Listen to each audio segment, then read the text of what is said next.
அளவற்ற அருளாளன், நிகரற்ற அன்புடையோன், எல்லாம் வல்ல அல்லாஹ்வின் பெயர் போற்றி ஆரம்பம் செய்கிறேன். அருமிநாயகம் ஸல்லல்லாஹு அலைஹி வஸல்லம் அவர்கள் மீதும், நாயகத்தை பின்பற்றி வாழ்ந்த சத்திய சஹாபாக்கள், தாபிஈன்கள், தபஉ தாபிஈன்கள், ஷுஹதாக்கள், நாதாக்கள், நல்லோர்கள், வலிமார்கள், உலக முஸ்லிம்கள், குறிப்பாக இந்த ஜும்ஆவில் அமர்ந்திருக்கிற நம்மின் மீதும், நமது குடும்பத்தினர்கள், சந்ததியினர்கள், உற்றார் உறவினர்கள் அனைவரின் மீதும் அல்லாஹ்வினுடைய அன்பும் அருளும் என்றென்றும் நின்று நிலவட்டுமாக.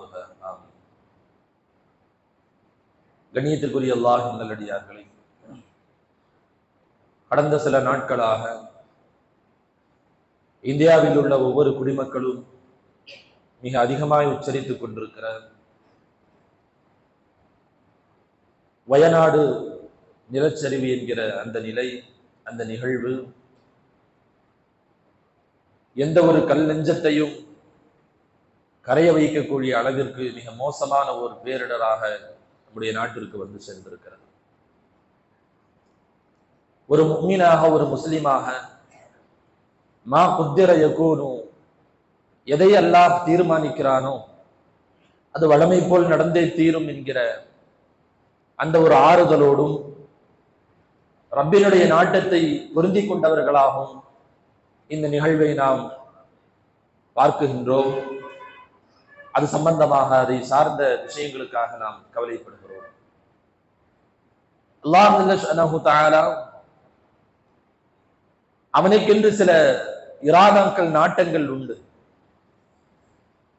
தான் நாடுகிற போது தன் அடியான் நினைத்துக் கொள்வதை போன்று அல்லாஹ் நடந்து கொள்கிறான். தன் அடியான் கேட்பதை அல்லாஹ் தருகிறான்.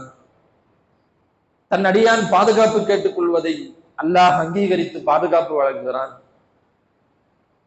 சில நேரங்களில் எதையுமே கேட்காதவர்களுக்கும் மாறி வழங்குகிறான்.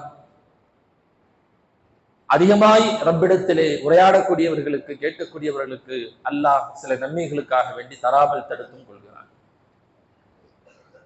அதுபோல அல்லாஹ்விற்கு என்று சில நாட்டங்கள் உண்டு, சில இராதாக்கள் உண்டு.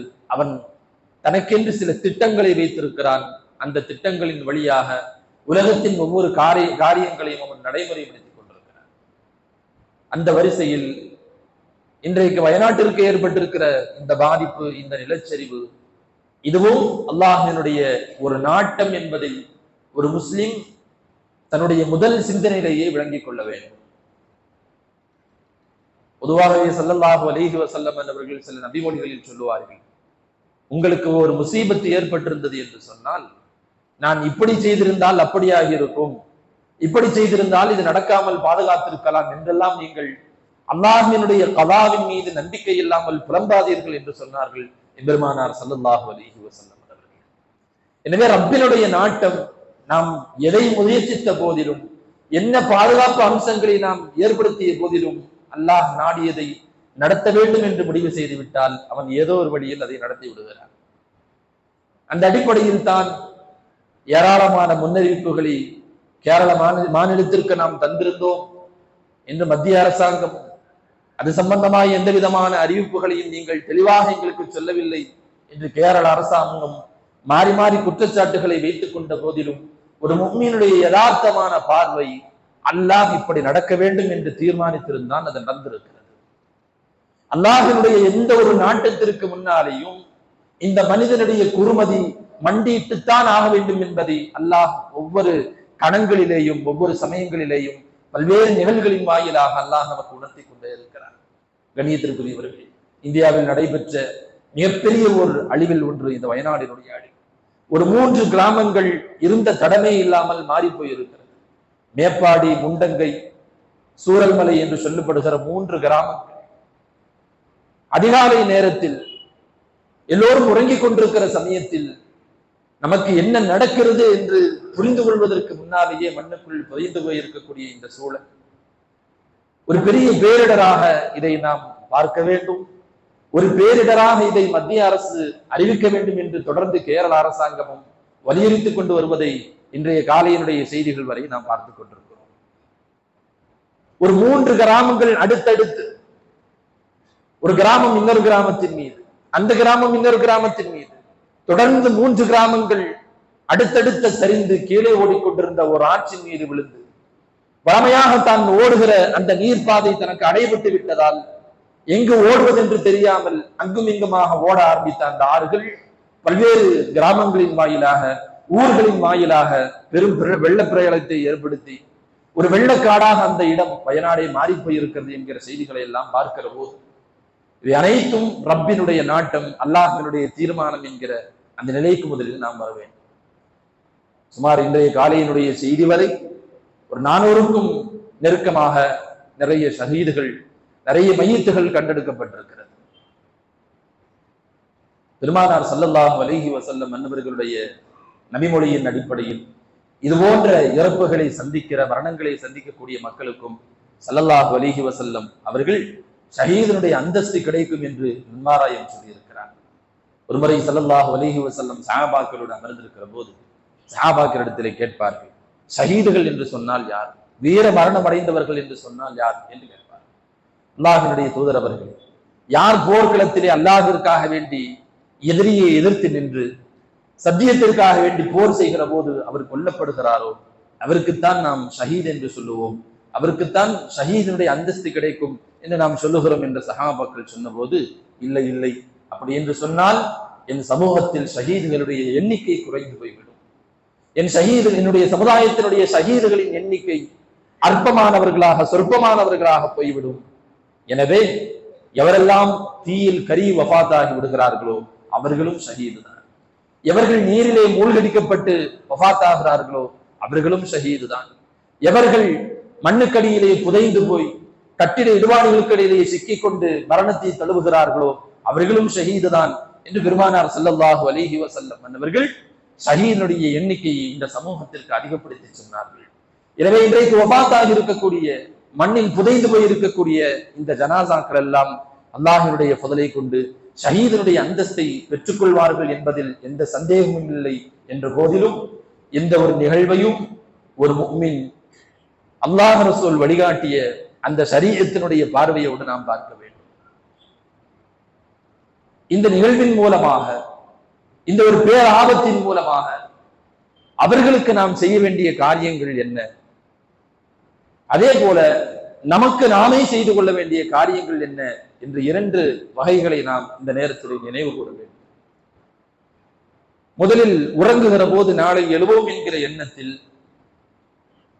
மரணம் எப்படி வந்து நமக்கு சேருகிறது என்பதை யூகிப்பதற்கு முன்னாலேயே வஃபாத்தாகிவிட்ட அந்த மக்கள் தங்களுடைய எல்லா பொருளாதாரங்களையும் இழந்து, தங்களுடைய வீடு நிலங்களை இழந்து, தங்களுடைய தொழில்களை இழந்து, பெற்றோர்களையும் மனைவி மக்களையும் இழந்து நிர்கதியாக இருக்கக்கூடிய அந்த மக்களுக்கு முதலில் நாம் அல்லாஹ்விடத்திலே அதிகமாக துஆ செய்ய வேண்டும். நாம் நமக்காக, நம்முடைய மக்கள் குழந்தைகளுக்காக வேண்டி, நம்முடைய மனைவிகளுக்காக வேண்டி, குடும்பத்திற்காக வேண்டி துஆ செய்வதை போல் இந்த கேரள மக்களுக்காக வேண்டியும் நம்முடைய துஆவில் ஒரு தனி நேரத்தை அவர்களுக்காக வேண்டி ஒதுக்க வேண்டும். ஒரு முஃமினுடைய யதார்த்தமான ஈமானுடைய வெளிப்பாடு, ஒரு முஃமினுடைய யதார்த்தமான அத்தீன் வன் நஸீஹா ஸல்லல்லாஹு அலைஹி வஸல்லம் அவர்கள் சொல்லுவார்கள்.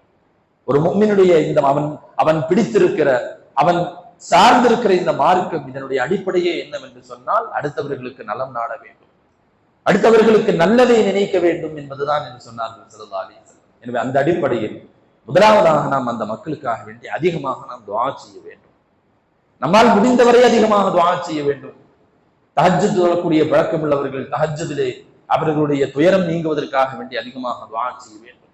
ஏனென்று சொன்னால் இது அவர்கள் சந்தித்திருக்கிற இந்த நிலை சாதாரணமான நிலை அல்ல. ஒரு அடைமழை நம்முடைய இடங்களில் பெய்தது என்று சொன்னாலும் கூட வீடுகளில் நாம் ஒதுக்கிக் கொள்கிறோம், வெளியில் நடமாடுவதை தவிர்த்துக் கொள்கிறோம். சாலைகளில் தண்ணீர் கொஞ்சம் வேகமாக ஓடுகிறது என்று சொன்னால் வீட்டை விட்டு நாம் வெளியே வருவதில்லை என்கிற போது, ஒரு சமூகம் ஒதுங்குவதற்கு கூட வீடும் அல்ல, ஏன் வீடுகள் இருப்பதற்கு நிலம் கூட இல்லை என்ற நிலைக்கு ஒரு நிமிடத்திற்கு ஒரு சமூகம் ஆளாக்கப்படுகிறது என்று சொன்னால், ஒரு கணம் நேரத்திற்குள் ஒரு சமூகம் இந்த சித்திரவதைக்கு உள்ளாக்கப்படுகிறது என்று சொன்னால், அவர்கள் எவ்வளவு தூரம் ஒரு மன நெருக்கடியில், ஒரு பெரும் துயரத்தில் அவர்கள் இருப்பார்கள் என்பதை அவர்களுடைய இடத்தில் இருந்து பார்க்கிற போதுதான் அதனுடைய துயரங்களை நம்மால் விளங்கிக் கொள்ள முடியும். அநியத்திற்குரியவர்களை ஏதோ ஒரு காரியத்திற்காக வேண்டி நாம் கொஞ்சம் சிரமப்பட்டு நாம் சேர்த்து வைத்திருக்கிற ஒரு 5000 அல்லது ஒரு 10,000 அல்லது ஒரு 20,000 திடீர்னு நம்முடைய பாதுகாப்பில் இருந்து அது பிடுங்கப்படுகிறது என்று சொன்னால், அது திருடப்படுகிறது என்று சொன்னால், அது அழிந்து போகிறது என்று சொன்னால், ஒரு கணம் நாம் அப்படியே ஸ்தம்பித்து போய்விடுகிறோம். காலம் காலமாக நாம் சேர்த்து வைத்த இந்த பணம் இப்படி அநியாயமாக போய்விட்டது என்று நாம் சில நாட்களுக்கு அந்த துக்கத்தில் இருந்து நம்மால் வெளிவர முடிவதில்லை. கொஞ்சம் யோசித்து பார்க்கிறோம். அவர்கள் கொஞ்சம் கொஞ்சமாக சேர்த்து வைத்து அவர்கள் வாங்கிய நிலங்கள், அவர்கள் கொஞ்சம் கொஞ்சமாக சிரமப்பட்டவர்கள் கட்டிய வீடுகள், ஏன் அவர்கள் உடுத்தி இருக்கிற அந்த உடையை தவிர அவர்களிடத்தில் இன்றைக்கு வேறு எந்த சொத்து பத்துக்களும் இல்லாத நிலைக்கு ஓரிரையில் அவர்கள் நடுத்தெருவிற்கு வந்திருக்கிறார்கள் என்று சொன்னால், அவர்களுக்கான துயரம், அவர்களுக்கு ஏற்பட்டிருக்கிற இந்த நிலை எவ்வளவு கஷ்டமானது என்பதை ஒரு முஃமினாக ஒரு முஸ்லிமாக அந்த இடத்திலிருந்து அந்த வலியை நாம் உணர்ந்து கொள்ள வேண்டும். ஸல்லல்லாஹு அலைஹி வஸல்லம் அவர்கள் சொல்லுவதை போல் ஒரு முஃமின் அவன் உடல் உறுப்புகளை போன்ற அவனுடைய உதாரணம், என் சமூகத்தினுடைய உதாரணம் உடல் உறுப்புகளை போல. ஒரு கையிலே ஒரு சின்ன காயம் ஏற்பட்டு விட்டது என்று சொன்னால், உடலின் ஏதேனும் ஒரு பகுதிக்கு ஒரு சின்ன காயம் ஏற்பட்டு விட்டது என்று சொன்னால், அதற்காக கண்கள் அழுகிறது, சிந்தனைகள் அதற்காக வேண்டி செயல்படுகிறது, உடலின் மற்ற பாகங்கள் எல்லாம் அந்த வலியை தானும் சேர்ந்து அனுபவிக்கிறது. தொடர்ந்து அந்த உறுப்புகள் எல்லாம் ஏற்பட்ட அந்த ஒரு சின்ன காயத்திற்காக வேண்டி எல்லா உறுப்புகளும் ஒன்றாக சேர்ந்து ஒத்துழைப்பதை போல் என் சமூகத்தில் யாரேனும் சிலருக்கு ஏற்படக்கூடிய சிரமங்கள் அது ஒட்டுமொத்த சமூகத்தின் வழியாக இருக்க வேண்டும் என்று சொன்னார்கள் எம்பெருமானார் ஸல்லல்லாஹு அலைஹி வஸல்லம். ஏதோ ஒரு நாட்டில் ஏற்படுகிறது, ஏதோ ஒரு நாட்டில் பெய்யக்கூடிய ஒரு மழை, அது ஒரு முஸ்லிமுக்கு முஃமினுக்கு என்று சொன்னால், இங்க இருக்கிற முஃமின் அல்ஹம்துலில்லாஹ் என்று சொல்ல வேண்டும் என்று வழிகாட்டி தந்தார்கள் நம்முடைய மார்க்க மேதைகள். கண்ணியத்திற்குரிய அல்லாஹ் நல்லடியார்கள், இன்றைக்கு நம்முடைய சமூகத்திற்கு ஏற்பட்டிருக்கிற இந்த துயர நிலையை நாமும் அவர்களில் ஒருவராக இருந்து அந்த வலியை அனுபவிப்பதற்கு நாம் கடமைப்பட்டிருக்கிறோம். அவர்களுக்காக வேண்டி அதிகம் நாம் துஆ செய்ய வேண்டும், அதிகம் துஆ செய்ய வேண்டும். பல்வேறு நிகழ்வுகள் ஒவ்வொன்றையும் நாம் குறிப்பிட்டு சொன்னாலும் கூட நாவினுடைய நேரம் பத்தாது. ஏராளமான கண்ணீரை வரவழைக்கக்கூடிய நிகழ்வுகள். வயநாட்டிலே ஏற்பட்ட இந்த நிலச்சரிவில் மண்ணுக்கடியிலே புதைந்து கொண்டிருக்கிற ஒரு மனிதர் யாரோ ஒருவருக்கு போன் செய்கிறார், நான் இது போன்ற அடியில் மாட்டிக்கொண்டேன், என்னுடைய தொலைபேசியிலே மிக குறைந்த அளவிற்கே சார்ஜ் இருக்கிறது, எப்பொழுது ஆஃப் ஆகும் என்று தெரியவில்லை, உடனடியாக நீங்கள் எனக்கு ஏதேனும் உதவி செய்ய வேண்டும் என்று அவர் பேசிக் கொண்டிருக்கவே அவருடைய அழைப்பு துண்டிக்கப்படுகிறது. அவர் எங்கிருந்து பேசினார், ஏது இடத்திலிருந்து பேசினார், எந்த விதமான தகவலும் தெரியாமல் எதிர்முனையிலே பேசிக் கொண்டிருந்தவருடைய மனோநிலை எப்படி இருக்கும் என்பதை நாம் யோசிக்கிறோம். அங்கே அகப்பட்டுக் கொண்டிருந்த உதவி கேட்டுக் கொண்டிருந்த அந்த மனிதருடைய நிலை என்னமாக இருக்கும் என்பதை நாம் யோசிக்கிறோம். குழந்தைகள் ஒட்டுமொத்த குடும்பங்களையும் இழந்து வேறொரு தாய்மார்களிடத்திலே தன்னுடைய தாய்ப்பாலை குடிக்கக்கூடிய நிலைக்கு ஆளாகி இருக்கிறது. ஏராளமான துக்க சம்பவங்கள் இந்த ஒரு பேரழிவில் ஏற்பட்டிருக்கிறது. ஒரு முஸ்லிமாக ஒரு முஃமினாக முதலில் அவர்களுக்கு நாம் செய்ய வேண்டியது துஆ. அவர்களுடைய துன்பங்களில் நாம் பங்கெடுத்துக் கொள்ள வேண்டும், அவர்களுடைய துயரங்களை நம்முடைய துயரங்களாக நாம் மாற்றிக்கொள்ள வேண்டும். இந்த நேரத்திலேயும் பொதுவாக சொல்லுவார்கள், சில துக்கங்களும் பேரழிவுகளும் மனித குலத்திற்கு வாழ்வதற்கு தகுதியானவர்கள் யார், வாழ்வதற்கு தகுதி இல்லாதவர்கள் யார் என்பதை இந்த சமூகத்திற்கு அவ்வப்போது அடையாளம் காட்டும் என்று சொல்வார்கள். அதுபோல வேறு சில செய்திகளையும் நாம் முகநூல்களில் படிக்க முடிகிறது, சமூக வலைதளங்களில் பார்க்க முடிகிறது. இந்தியாவிற்குள் ஒரு குட்டி பாகிஸ்தானாக வளர்ந்து வந்த வயநாடு மண்ணுக்குள் புதைந்திருப்பது பெரும் மகிழ்ச்சியை அளிக்கிறது என்பன போன்ற வசனங்களும் வார்த்தைகளும் அதையும் நாம் பார்க்க முடிகிறது. இது சம்பந்தமாக பல்வேறு செய்திகள். எதிர்தரத்தில் இருக்கக்கூடியவர்கள் ஒரு போர்க்களத்தில் நின்று போர் செய்கிற போது தன்னுடைய எதிராளி வீழ்த்தப்படுகிறான் என்று சொன்னால் அதை கொண்டாடுவதற்கு மார்க்கம் அனுமதி கொடுக்கிறது. அதை ஒரு பெருமையாக நினைத்துக் கொள்வதில் தவறில்லை. காரணம், நம்மை கொலை செய்ய வேண்டும், நம்மை எதிர்த்து போரிட வேண்டும் என்ற நோக்கத்தில் அவன் வந்திருக்கிறான், வீழ்ந்திருக்கிறான்.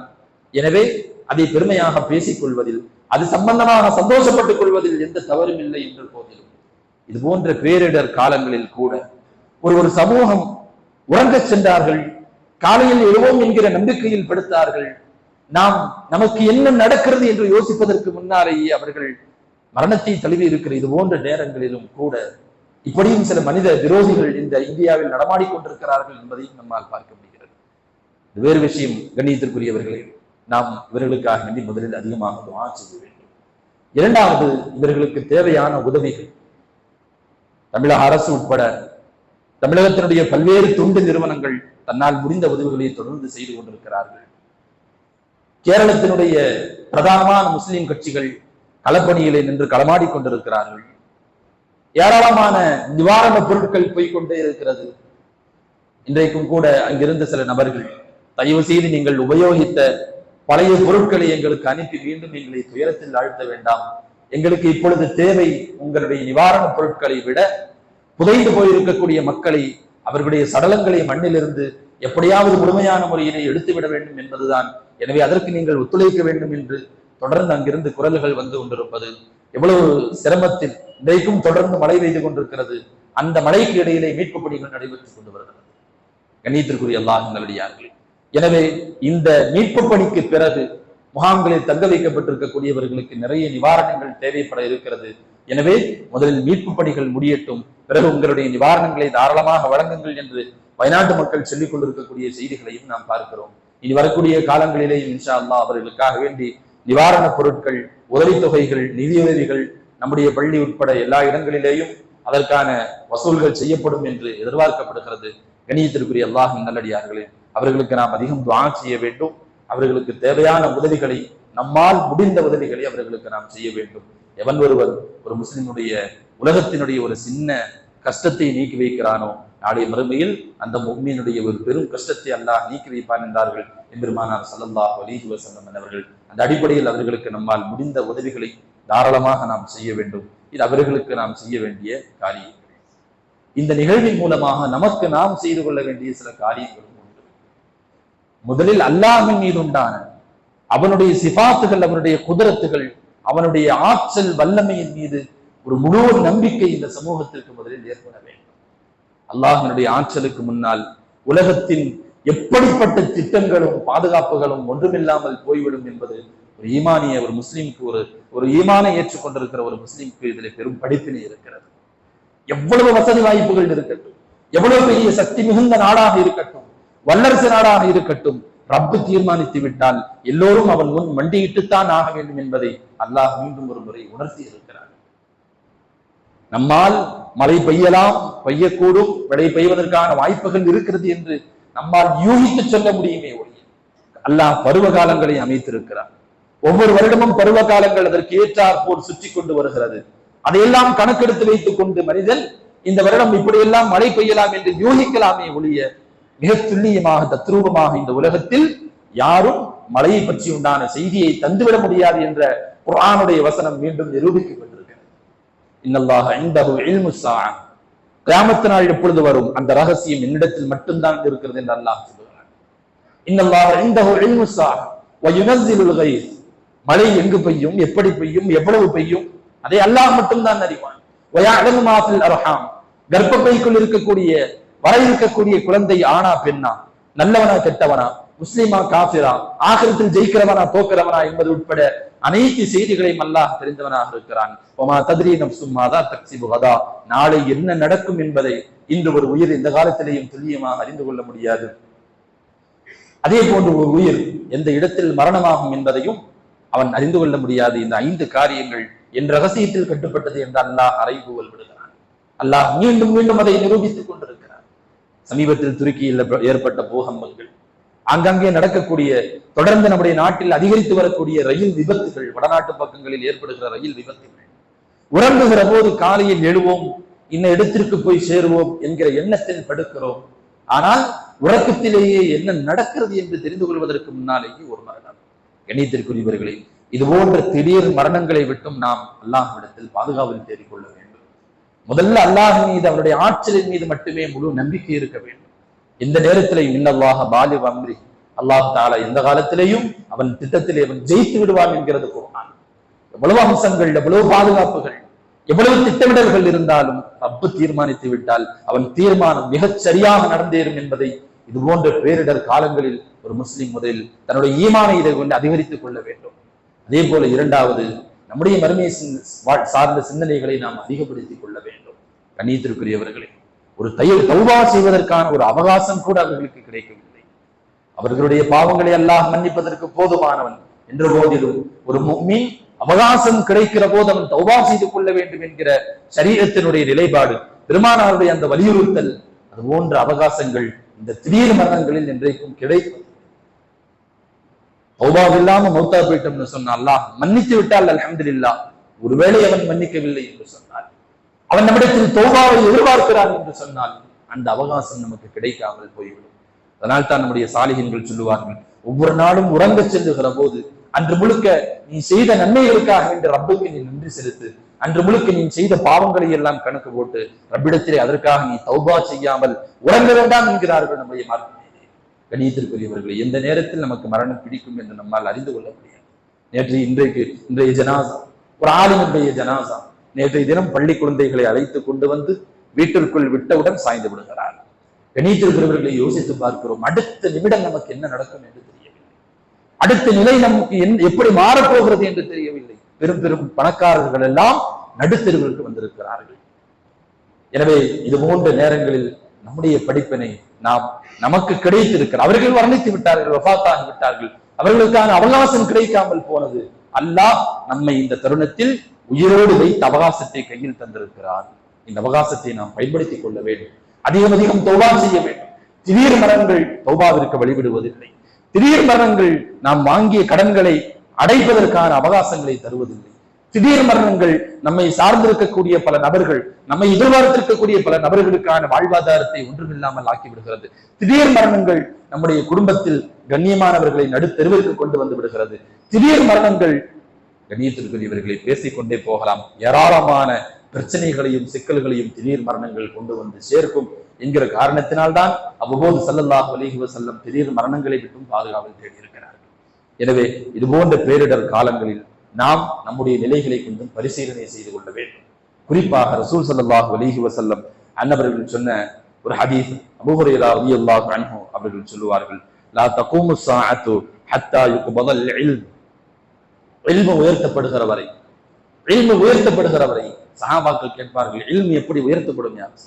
பெருமானார் சொன்னார்கள், இந்த சமூகத்தினுடைய உலமாக்களுடைய வஃபாத்துகளை கொண்டு, ஆலிம்களுடைய மரணத்தை கொண்டு உலகத்திலிருந்து இல்மு கொஞ்சம் கொஞ்சமாக உயர்த்தப்படும். அவ்வாறு உயர்த்தப்படும் வரை அதிகமான நிலநடுக்கங்கள், அதிகமான நிலச்சரிவுகள், நிலம் சார்ந்த பிரச்சனைகள் ஏற்படுகிற வரை, அதே போல காலம் சுருங்கும் வரை இன்னைக்கு நாம் சாதாரணமாக அனுபவித்துக் கொண்டிருக்கிறோம்.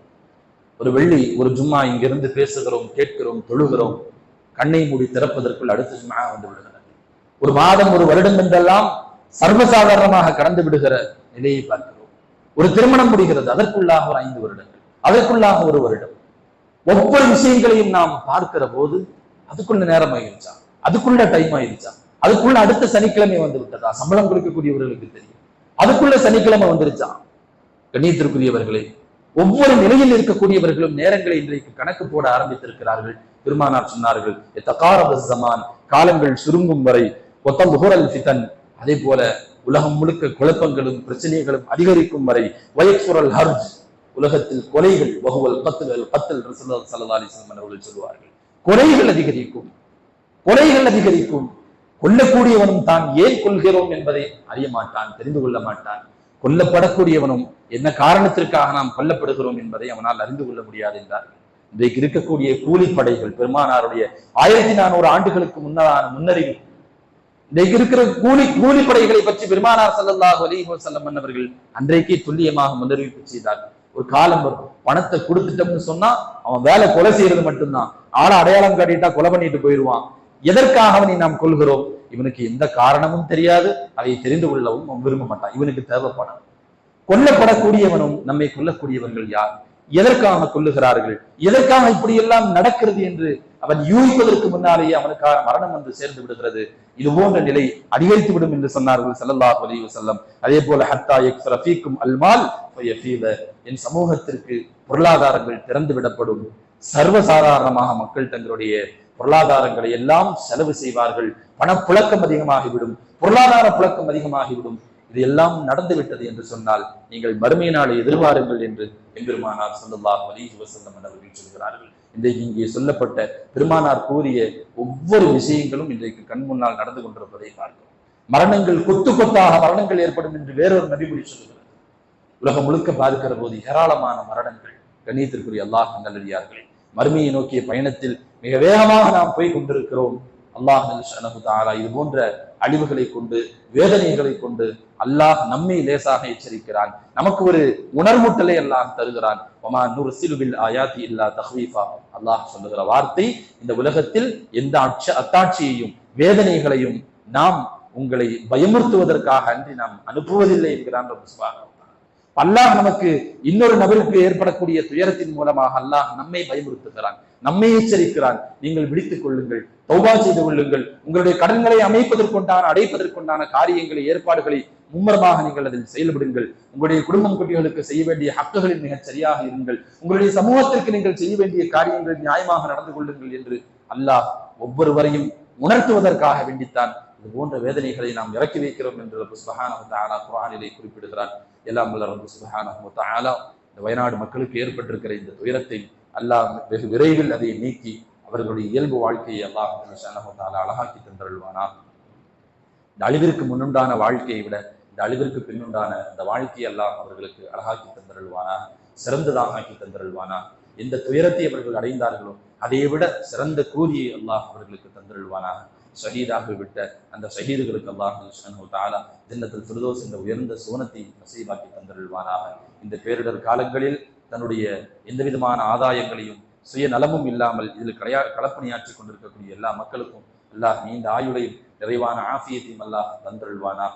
இந்த பேரலின் மூலமாக அல்லாஹ் நமக்கு எதை உணர்த்து வருகிறானோ அதை உணர்ந்து வாழுகிற நல்ல முஸ்லிம்களாக அல்லாஹ் எல்லோரையும் ஆக்கியுள்வானாக. வாஹிர் தஅவானா.